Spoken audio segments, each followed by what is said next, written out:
How's it going, everyone? It's Haz here, and today I'm bringing you a first impressions video of a newly launched retro-inspired turn-based JRPG called Sea of Stars from Sabotage Studio that the developers kindly gave me a review key for, and while I will likely have a full review of the game once I 100% finished it, in this one I wanted to share my first thoughts on the game after playing it for a good 6 hours and having a fairly strong feeling about what the core experience will be throughout my playthrough. As mentioned, Sea of Stars is a retro-inspired JRPG following the footsteps of classics such as Chrono Trigger, Breath of Fire, or I would even say Golden Sun. And as a project that first started as a Kickstarter, it has become one of the most anticipated JRPGs of the year, and I believe there are already news of it selling over 100,000 copies on the very first day, and just based on my first 6 hours playing the game, honestly, I can see why. Let's start off by saying Sea of Stars has absolutely breathtaking pixel art and overall art direction, where the studio is truly pushing the limits of current 2D pixel art games with custom-made dynamic lighting, further enhancing the already top-notch visuals.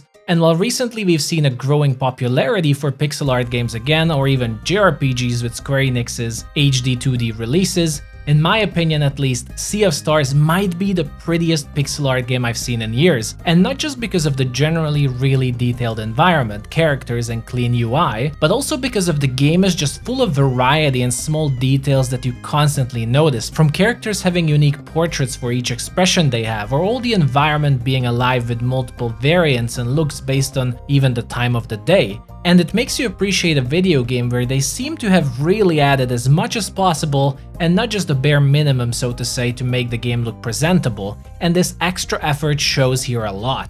Without going into this section for too long, combat is also visually stunning, with the attacks and enemies having multiple animations for certain mechanics, the different spells and combos all rocking very spectacular and even over-the-top animations that the dynamic lighting the studio is very proud for truly makes it look even better. So overall, the visuals of Sea of Stars alone is top-notch, I would say, when it comes to current JRPGs and pixel art games.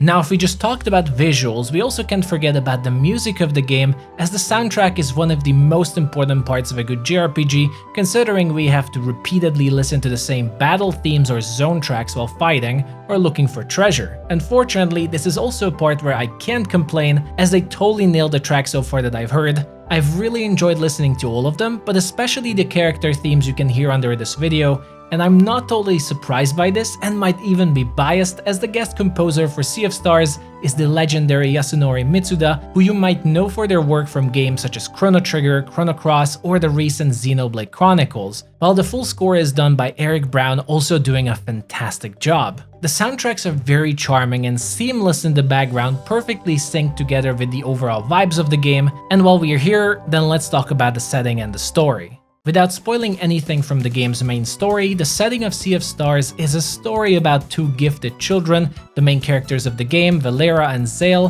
who embark on a journey to use their powers of the moon and the sun to perform a sacred rite and fend off the evil forces of the alchemist known the Fleshmancer, threatening the whole world. It's a fairly standard sounding story, and unfortunately I'm not deep enough to give further comments on the seriousness of the main plot itself, but I can say the vibes, like I mentioned earlier, and the overall feeling of this adventure that you embark upon feels special from, I would say, the first 10 minutes of the game. It just instantly grabs you if you're a fan of retro RPGs from the 90s. It's not just the visuals and the gameplay, but they also manage to capture the feeling of playing those games from back then, and I was thinking for a long while how to describe the story and the writing, and the only word that resonated with me was wholesome. It honestly surprised me, as while I was excited to play the game, I wasn't in my best mood, to tell you the truth, when I started, and for a game to instantly transfer me back into a similar mood like when I played Chrono Trigger back then, I knew I'm getting into something special.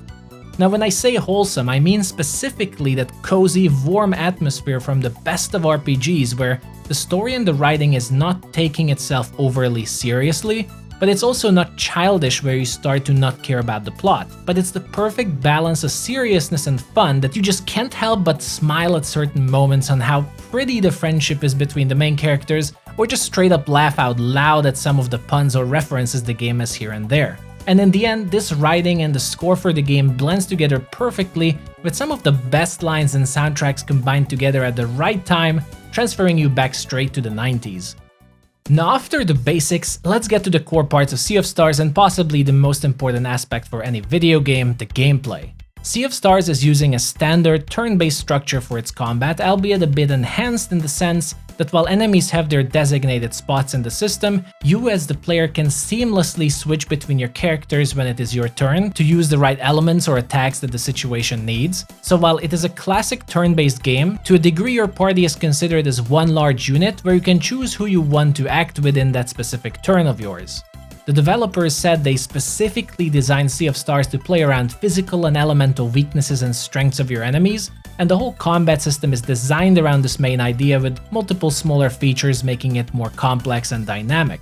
Each of your opponents do have weaknesses, not just elements like the sun or moon magic, but even weapon types of your characters like slashing damage or blunt damage, and using their vulnerabilities against them definitely makes the game overall easier. But there's also a core mechanic built around the different damage types that the game has, and it's called the lock system. Each time your enemies will use skills or magic, a combination of damage types will appear above them next to the amount of turns they have left to unleash their attacks. And as the player, we have to try to fully interrupt their actions or at least weaken them by either fully or partially completing the damage chain, and this system alone I could talk about for hours. But let's just say it's like an in-combat puzzle where you have to fully understand the different tricks and mechanics of all your characters and then perfectly use them in time to break these locks and avoid taking a beating. And overall, it's a really fun and engaging system as each fight will require different tactics and use of spells, instead of being a one-trick pony using the same powerful abilities and weapons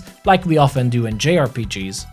What makes this lock system so special though is the best part of the combat system for me personally, but also possibly the first controversial design of Sea of Stars, and that is the quick time events based and fully interactive attacking and spellcasting. From your very basic attacks to getting attacked by enemies, but almost every single magic of yours has some sort of unique dynamic minigame that is essentially a quick time event, where either channeling a spell until a couple of seconds or hitting a button at the right time will empower your attacks or allow you to attack twice, resulting in very spectacular use of magic, which in some ways is a requirement to fully experience the lock system. As some early examples, each of your basic attacks can become double attacks if you press the attack button right before your animation, which is important as they also act as two attacks when it comes to interrupting an enemy, for example. But every single enemy attack or magic can also be blocked by hitting a button at the right moment. This one is significantly harder but very rewarding to use,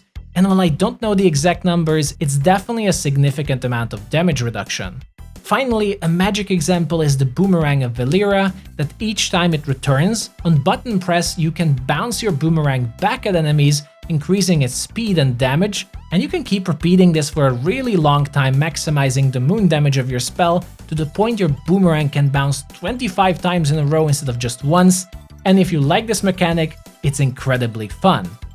So in summary, they are very fun and rewarding to use, especially if you master them, and while it starts out hard, you get used to it rather quickly. But while the game also tells you that this mechanic isn't a requirement to enjoy or play the game, and there are even certain items you can purchase and enable to make the mechanics easier, I feel it's still a core feature of Sea of Stars and can potentially make or break the game for you, since the whole combat is designed around these little mechanics, and giving up on them can suck the soul out of the game's combat system, so it greatly depends on whether you're a fan or not of mechanics such as these.